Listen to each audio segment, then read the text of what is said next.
us, Rabbi?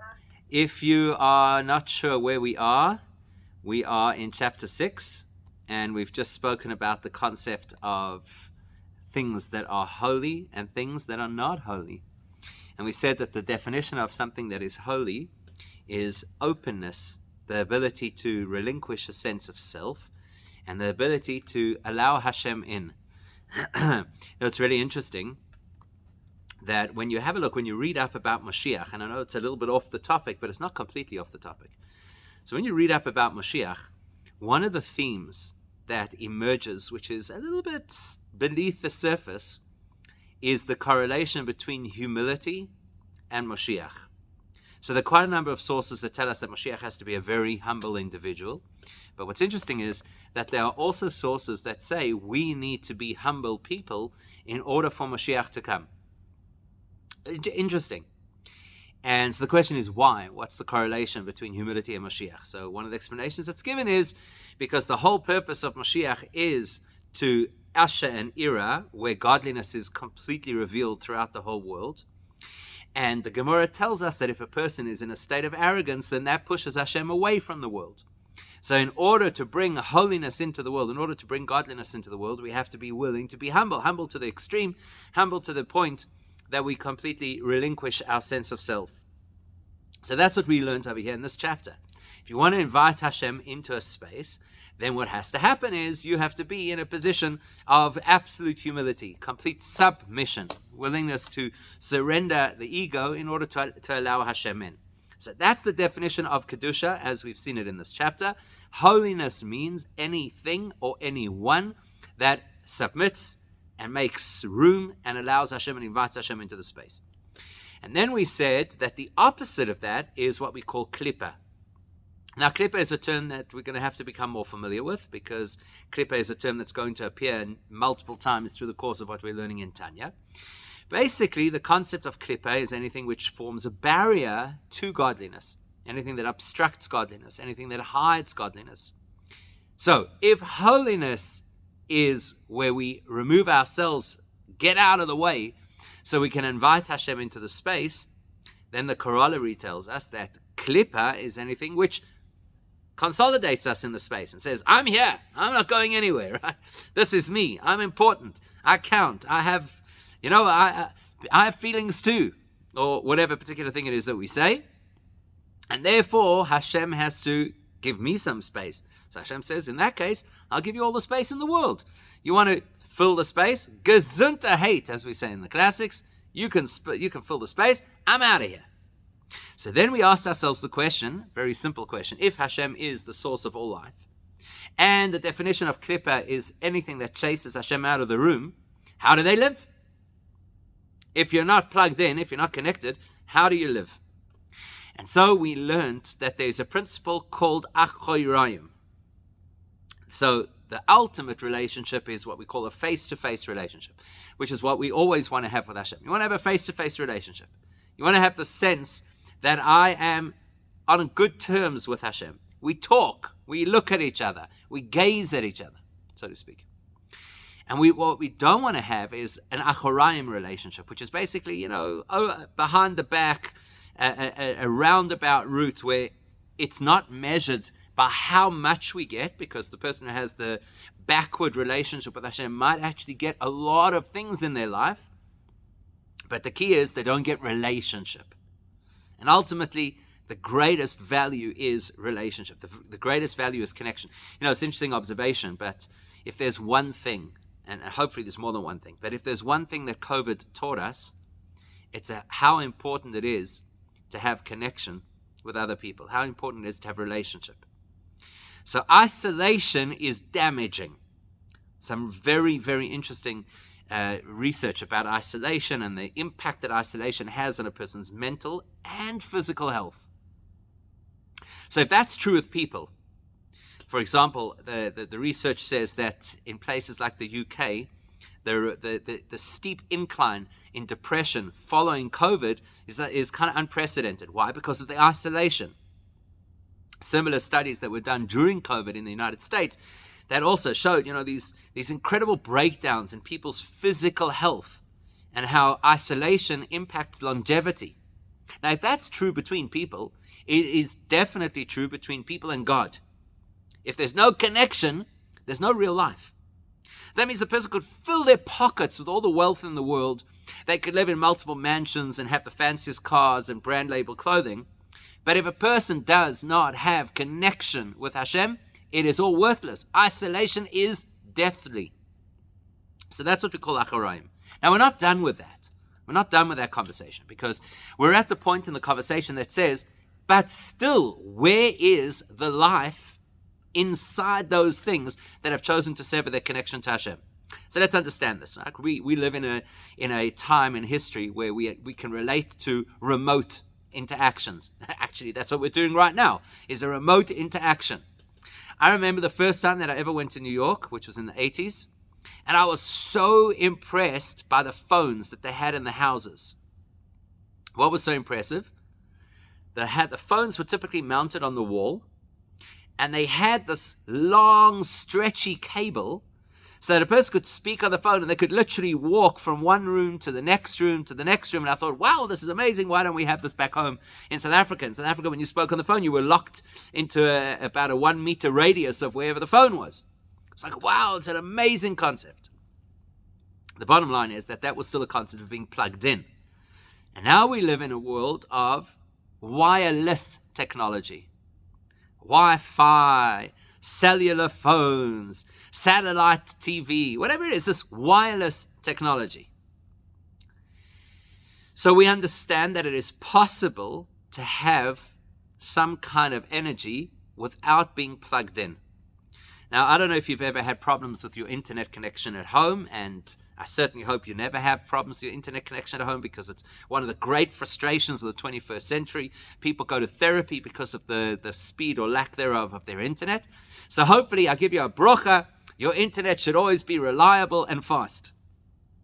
But if, chas v'sholem, a person has a problem with their internet connection, and they call up their service provider and they say, I don't know what to do. I've got this problem with the connection. One of the first questions that the service providers will ask is, are you on Wi-Fi or are you plugged into a cable? Because if you're on Wi-Fi, how do you know the problem is our internet? Maybe it's your Wi-Fi. If you're plugged in, well, okay, now we know that you're plugged into the source. If you're not getting the juice that you require in order to run your internet, then okay, we've got to find out where the problem lies. So by the same token, if something or someone is plugged into the mainframe, plugged into God, in a holy environment where they feel that they have a meaningful face-to-face deep connection, we get it. Obviously, that person's going to be alive. They're going to be operating at high speed. But if there's a distance, and now they're running on a wireless connection, so we've got to ask ourselves, so what's the technology of that wireless connection? Here you've got a person who has opted to live a life of rejection of God. And we're not here to judge that person, other than to say the reality of their life is disconnection. So here's this person who is, they've making a decision, a conscious decision to be disconnected from God. How are they alive? What is the technology? What battery pack runs them? So that's where we're up to in our conversation. In Tanya, we spoke about the fact that the energy that Hashem shares with the world goes through a whole lot of tzimtzumim and ila va'olul and hishtalshalus and madrega, which are a whole spectrum of different formats of throttling and filtering and reducing and disguising the energy. So that by the time it arrives at the recipient doesn't even necessarily know where it came from. Which basically means the person is alive without recognizing that it's God who made them live. But there's one more component to all of this, which we haven't yet discussed in detail, and that's where we're going to pick up this evening. What happens next, so to speak, with this spark of godliness that is sent and allocated to these beings, whether they are living beings or whether they are objects that have disconnected from Hashem. So, just to place us on the page, or at least on the page as it appears on the screen. So, we're about, I would say, about 8 lines, probably something like that down, probably less, maybe 7 lines. The first word on the line is the word kol. Okay, kol. It's actually 6 lines. So, the first word is the word kol, and we're going to go to the second last word on the line, ad. So, effectively what we've described is that the energy Hashem shares with the world in order to keep things alive is allocated also to this particular individual or a particular item which is disconnected, but it's gone through this whole torturous experience of downgrades and filters, etc.,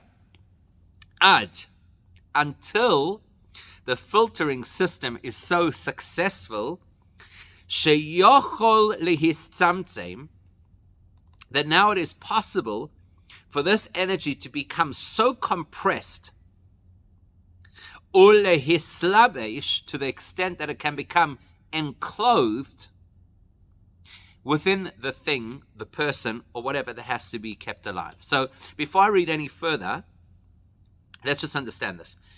So I don't know, maybe you've had somebody send you a file, and it's a very large file. They sent you on an email. So because it's a very large file, they may have sent it to you as a zip file, which basically means that the file is being compressed into a much smaller version. And then on your side, on your computer, there's a program that is able then to extract the file, which means basically to allow it to become as powerful as it was before it was sent. So we understand this concept of compressing a file, compressing something which is very powerful into a much smaller component. Or let's try another example, maybe even more relatable. What happens when you have to explain something profound to somebody who's not so intelligent or isn't at the stage of life yet that they have the maturity to understand it? So that happens to us often as parents or as teachers of children. We've got to explain things to our children, and they're not yet ready to understand really what it is that we have to say. Maybe they ask us a question, and we have to answer that question, and we don't necessarily want to tell them, or they are not ready yet to hear all of the things that this question has to say, that the answer to this question has to share. So what do? We compress, which means we take a big concept and we simplify it into easier words, simpler words. And if we can be mitzamtzem, if we know how to compress in a healthy, effective way, then what we can do is we can be mislabesh, which means we can allow that information to become normal and absorbed into the mind of the person we're speaking to. Does it make sense? Okay, so in other words, if we're going to present them with the full force of the intellectual concept, it's going to overwhelm them. Nothing's going to go in. It's going to go completely, as we say, over their heads. But if we can be mitzamtzem, if we can reduce a very profound concept into simpler language or simpler illustrations, then it's mislabesh. It can actually settle inside their minds and they can understand exactly what it is that we're talking about. Now, that's all really positive. That's all very positive. To be able to calibrate something so it should be suited to the recipient is very positive. But in this case, it's lisamtzem or lislabesh bivechinas golus. Here we've got this divine energy center that has become so compressed and so disguised that it is now in a state of golus. Toich oisoi davar hanifrad, inside that element or that item or that person that is disconnected from God. What does golus mean? Okay, let's think about this for a second. So, unfortunately, English translations often fall flat. And here's a great example of where it does. So you ask people to translate the word golus, they say exile. You ask them to translate the word geula, they say redemption. Now, I don't know, but when last did you use the word exile in an ordinary sentence in normal conversation? Unless maybe you're a Tibetan. And when last did you use the word redemption in a normal conversation? We don't use these words because while they might be accurate translations for the Hebrew, they're actually not terminology that we relate to. So let's try to get out of the box. Let's try and understand what the word golus means out of the box. What does it mean to be in exile? What does that mean? So let's think about it for a second. Let's think about it in the context of a refugee, because a refugee is technically in exile. They have a country where they grew up, where they are citizens, and now they cannot live in that country, right? For whatever reason. There's a war. I don't know. Let's say, for argument's sake, there's a war going on in some part of the Eastern European, Asian frontier, right? Let's just say theoretically there's a war going on somewhere. And now you've got a whole lot of people who have to flee their cities because the cities are being bombed. So those refugees will say they are in Golus. They've been exiled from their home. So in modern English, we're not going to use the word exile, but we are going to use the word refugees. Or, if you want to be very politically correct, we'll call them displaced persons. So some of those refugees will land up in countries that speak a different language to the language that they speak. And they'll land up in places where the culture is different to their culture, which means that there are certain normative behaviors that they don't know. They don't know how they're supposed to interact. Perhaps what they think is an appropriate way of behaving or a way of showing respect to somebody else might be completely misinterpreted because they're now living in a different culture. So their overtures of friendship might be rejected because in this culture, that's not how we show friendship. So what will be the common denominator between the experience of all refugees in foreign countries? They'll feel a high level of discomfort. I don't belong here. I don't belong here. I'm here because of circumstances outside of my control. I don't belong here. And if I don't belong here, then that means I'm going to live constantly thinking, I wish I could go back to where I do belong. And that's one of the great stresses, I suppose, of a refugee, is wishing that there was a way to be able to go back. Now, that may never be granted. They may never go back to where they came from. They may never live there again. They may never step foot in that country again. They may never speak their home tongue on the streets again. But that's where they want to be. Now, there's another layer to this. The real meaning of the word golus is not just a matter of displacement and discomfort because you're in a foreign environment, even though all of that is true. But it also implies a severe experience of limitation. So the worst experience of golus would be, let's say, that a person is put in prison. Now, the great difference between being a free person and a prisoner is that a prisoner has no control over their own life. They get told, this is the time that you get up in the morning. This is the time that you eat. This is the food that you eat. You don't get a choice. There's no menu. This is the food. This is when you're allowed outdoors. This is when you are responsible to do your duties in the kitchen, etc., etc., etc. You don't have any, you have no self-determination, no opportunity to express yourself and your aspirations and your talents. And that's probably one of the soul-destroying elements of being in a prison, is that a person can't express who they are. Maybe in the more modern facilities, perhaps there's like some degree of being able to play sport or creative writing or art or whatever the case may be. But the person can't really be themselves. They can't express themselves. Now, you've got a spark of godly energy. What does it want? Assuming, we're going to personify it, right? We're going to make it sound as if the spark of godly energy has an opinion. So if we could interview the spark of godly energy and say, what do you want? The spark of godly energy is going to say, what do I want?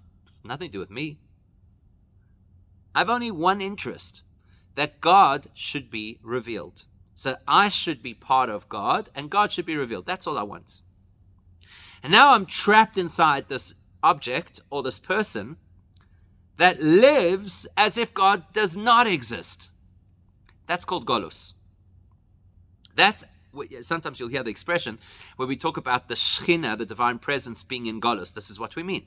The divine presence, Hashem's access to the world, is trapped inside these little elements and components of the world that don't allow its self-expression. That's called golus. So here's the person who has chosen a path of life that disconnects them from God. They are still alive only because of the energy that Hashem pumps into that person on a minute-to-minute basis. And all of that energy is like a refugee. Doesn't belong here, doesn't fit in, can't do what it wants to do, can't express its truth, and feels totally cloistered, totally suffocated by the experience. But it has to be there. Why does it have to be there? In order to keep that particular object or that particular person alive, because every single thing has to be consistently recreated, from absolute nothing, leyesh, to existence. Now, this is a topic that the Alter Rebbe will speak about in a lot more detail in the second section of the Tanya. Remember, we're only in chapter 6 out of 53 chapters of the first section of Tanya. So we've got a way to go till we get to the part where the Alter Rebbe discusses this. And that's why I feel comfortable to run through it, at least on a basic level at this point, because by the time we get to that second section, we'll be due for a bit of revision. So what's the principle? The principle is that there are two realities. One reality is called yesh, and the other reality is called ayin. And even using the word reality is a little bit of a funny word to use with regards to ayin, but you'll see what I mean in a second. Now, the direct translation of the word yesh means there is. So in other words, yesh is the term that we use to refer to anything that exists. Ayin is the exact opposite. Ayin translates as there is not. So that refers to the reality of anything that does not exist.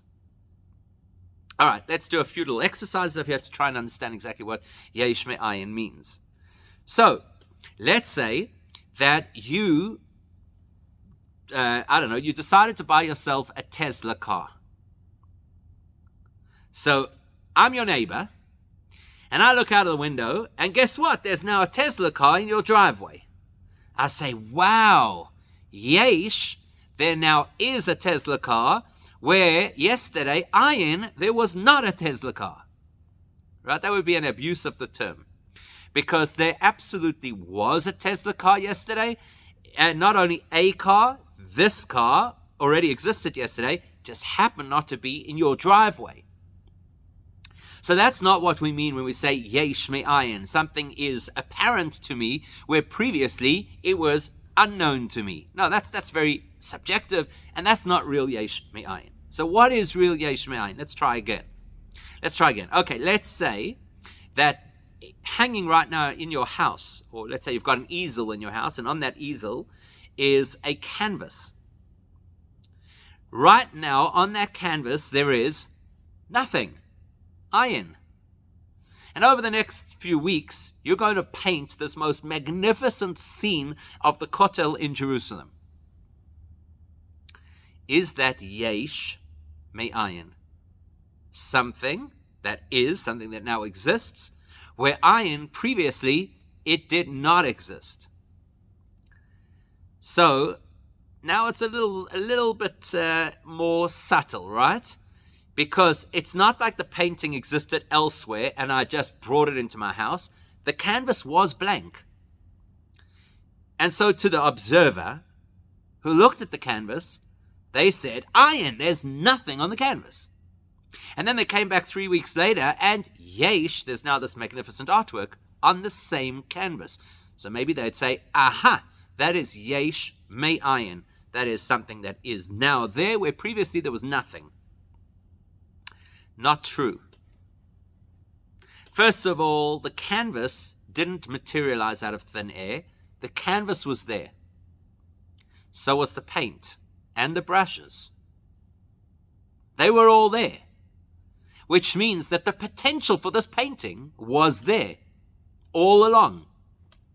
Not only that, where did the picture come from? Person paints a picture of the western wall of the Kotel. That's not ayin. That's a real place that actually exists. So the subject of the painting already exists. I didn't invent the subject of the painting. I didn't create it from ayin. There was an existing panorama that I decided I'm going to now paint.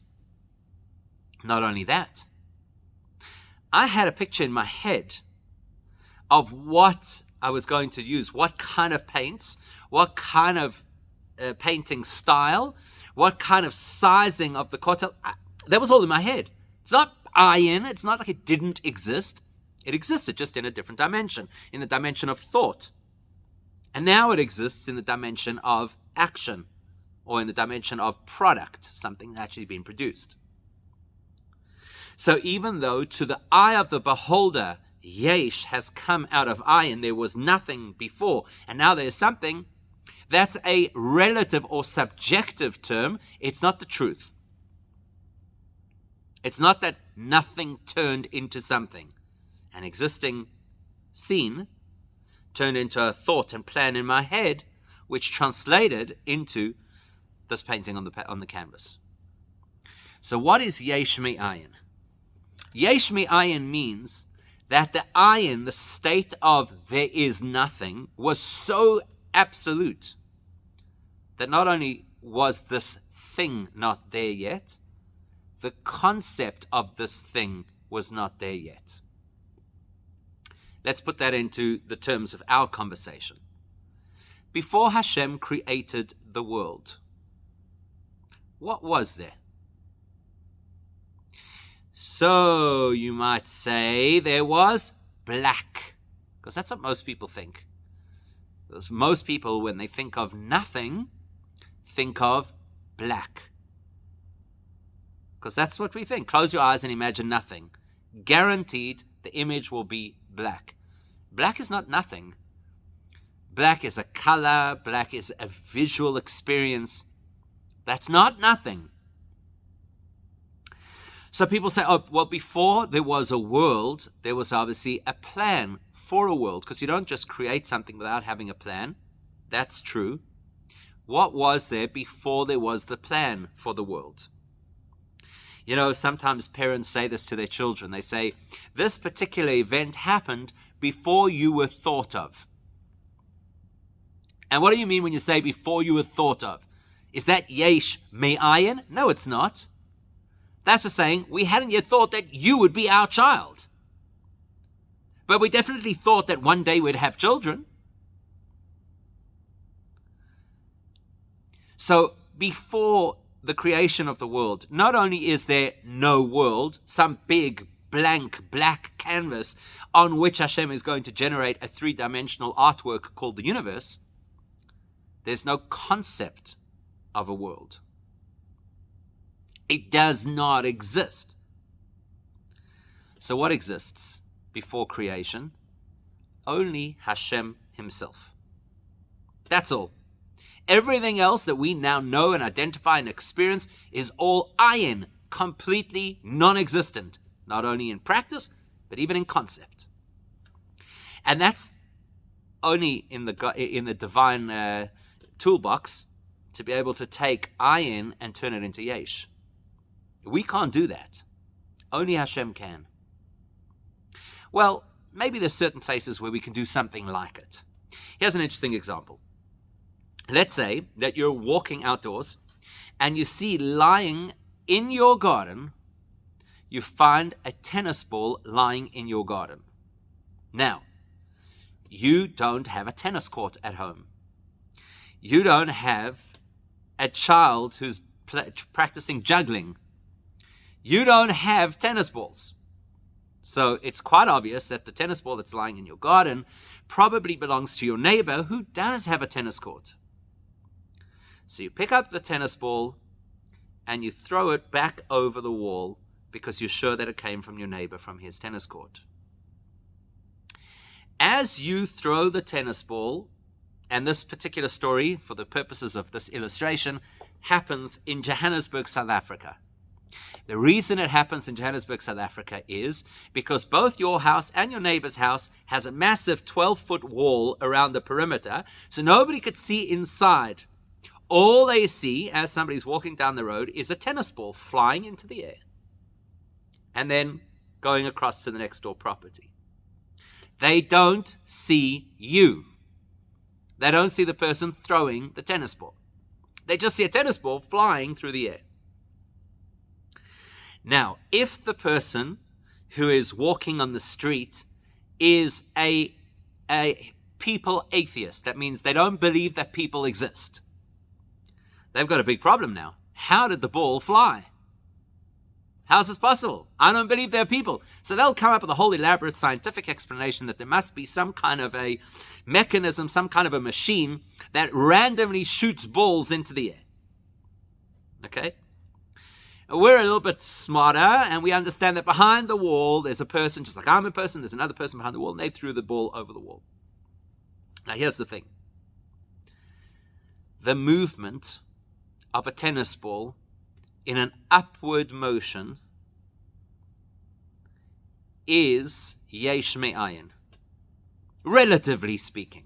In other words, relatively because it's not real yesh me'ayin, because the potential obviously is there. But the point is, when you saw the tennis ball lying on the grass, the concept of that tennis ball now flying into the air is ayin. It doesn't exist. There's no way that that tennis ball would spontaneously fly up. But you created a yesh. You inserted yourself into the picture. And you applied a force called throwing that caused that ball to go in a direction that it should not have gone. Here's the critical question. How long will that ball continue to move upwards?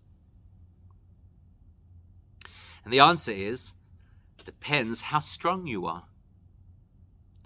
The only reason the ball is moving upwards is because you have interfered with its natural state. Its natural state was to be on the ground, and you've now interfered with that. You've put your own force into the ball.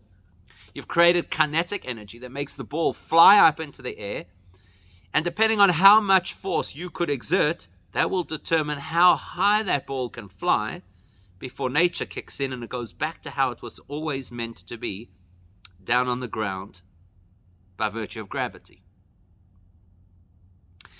In other words, if something is meant to be a particular way, and there is not supposed to be a different way, there is not supposed to be a different way, then the only way you can create a yesh, the only way you can create that different way is with interference. As soon as the interference runs out, the yesh will disappear. So, for the ball to be in a flying state is naturally ayin. It's naturally not what a ball should do. To fly is because I interfered and I created a new yesh, a new projection of the ball into the air. How long will that yesh exist? Only as long as my force carries it. I don't have to use another force to land the ball. That's going to happen automatically as soon as my yesh runs out. So, before Hashem creates the world, what is the status of the world? The status of the world is ayin. It should not exist. Not only does it not exist, it should not exist. Because even the concept of a world doesn't exist. The only thing that is really yesh is Hashem. Hashem should always exist. So how did the world get to be here? Hashem had to create interference. He had to create the possibility of a universe. How long will that universe continue to exist? Only as long as Hashem interferes. If Hashem stops interfering for a nanosecond, everything disappears. So, very often people get all these wild apocalyptic ideas about how the world will end. Is it going to be a massive meteor shower, or is it going to be nuclear war or global warming? If Hashem wanted, God forbid, to end the world, all he would do is cease interfering. Stop creating the world. Because it's not natural for the world to exist. So it can only exist as long as his force is working on the world, keeping it alive. So now you've got a being that disconnects from God. There still has to be some godly energy in that being, otherwise it would disappear. And disappear doesn't just mean that it would dissolve.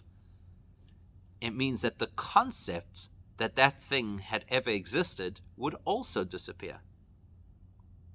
Because when something goes back to ayin, it's not just that it goes, the thought of it goes. So the fact that someone or something is living disconnected from God but still living means there has to be divine energy pumping life into that thing at every moment. That's what the Alter Rebbe is telling us over here.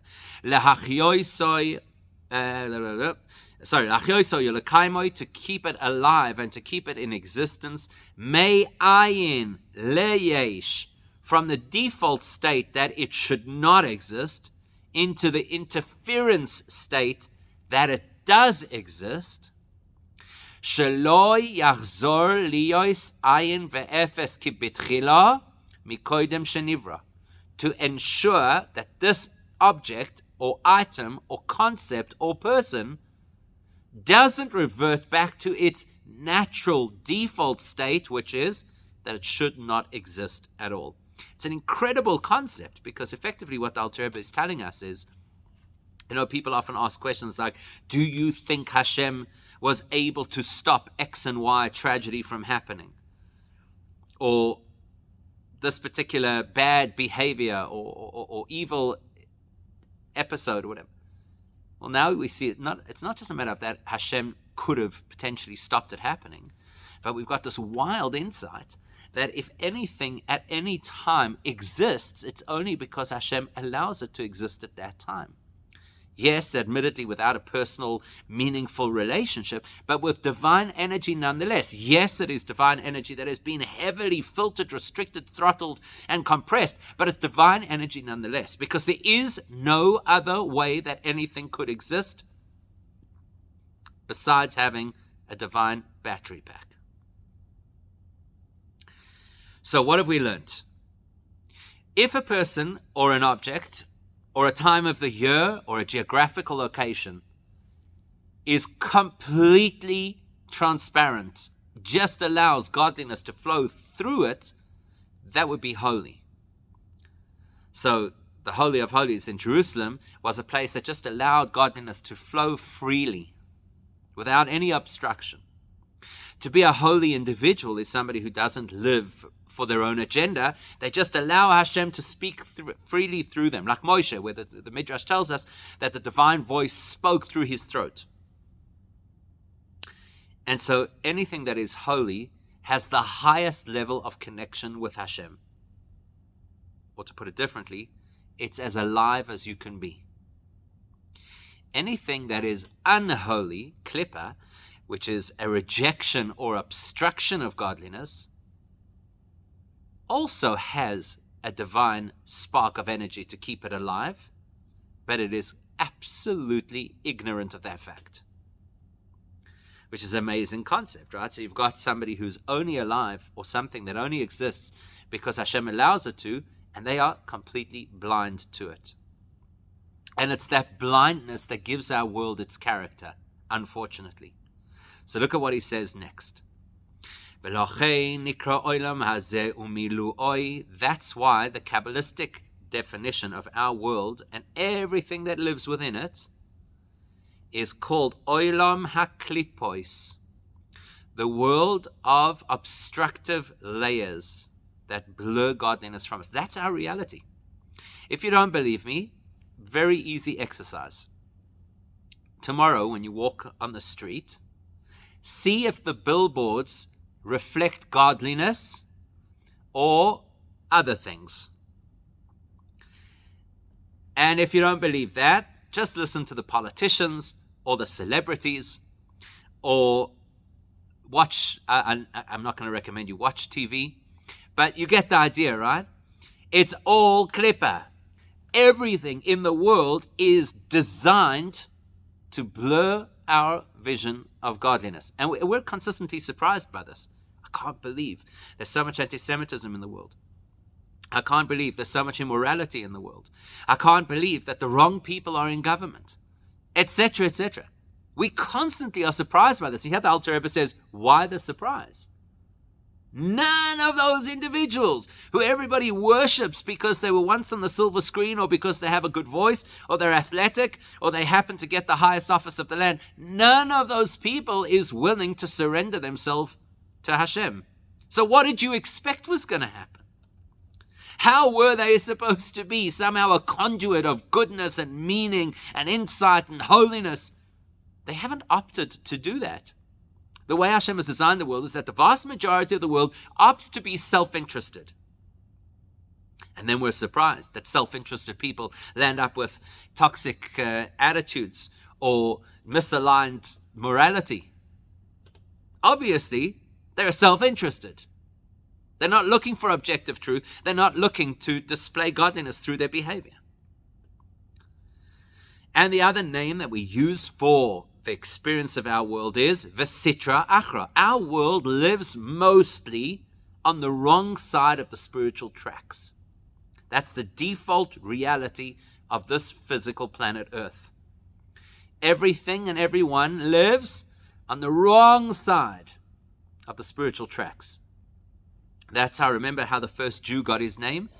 Avraham ha-Ivri, which they translate as the Hebrew. That's not a translation. Ivri means the person who had the guts to stand on the opposite end of the spectrum. Everybody's running in a particular direction, and he says, no, I'm not going to do that. Just because everybody's doing it doesn't mean it's what everybody should be doing. So that's why he stood against it. That's what it means to be Jewish. That's what it means to be holy. I'm not going to conform to majority opinion, to popular opinion. I'm going to commit myself to godliness. And because this world is primarily a place of klippa and sitra achra, that's why kol maise olam hazeh koshim v'roim. That's why all of the activity, either that we have to try and do or that we experience in this world, is always uphill, is always difficult, and very often bad. I'm not saying that our behavior is bad, but the things we have to deal with are bad. Dishonesty, immorality, hatred, war, jealousy, and so on and so forth. That's the reality of our world. This is the world of klippas. You want a different experience? You're going to have to go to Gan Eden for a different experience, because that's a world of kedusha. But this world is a place of klippas. V'harashoyim goivrim boy. And as a direct result of that, who has the upper hand always in this world? The bad guys. So from a Jewish perspective, none of that of this should surprise us. That's the default setting of this world. A place that is void of godliness, a place that is layered and layered and layered so that whatever divine energy is keeping it alive is so buried, a place of self-interest, a place of selfishness, a place of ego, and so naturally a place of all the negative spins that we experience on a daily basis. Now, this is not the part where he talks about it. It's coming later on in Tanya, but it's obviously implied that we dare not be satisfied with a world that looks this way. That's why Hashem parachuted our souls down into this world, because we're the special forces who are supposed to turn it all around. So this is the default setting. This is just telling us the lay of the land. This is not excusing it or accepting it. And a big part of what we're going to be learning through the course of Tanya is how we go about changing it. And this is something which is described, something which is described in detail by the Arizal in his recorded in his famous work, the Eitz Chaim, and you could obviously research it further in that particular place. But that's not where the Alter Rebbe wants to go now. From here to the end of the chapter, he's going to do an analysis of klippas and how they work. And he's basically going to tell us that there are two categories of klippa. From here to the end of the chapter, we'll talk about the first category of klippa, the really, really toxic parts of the world. And then the next chapter will basically dedicate to the more neutral or malleable kind of klippa, which is actually the main arena in which we're going to be involved as Jewish people. But that, please God, we'll leave for next time. So I'm going to pause here.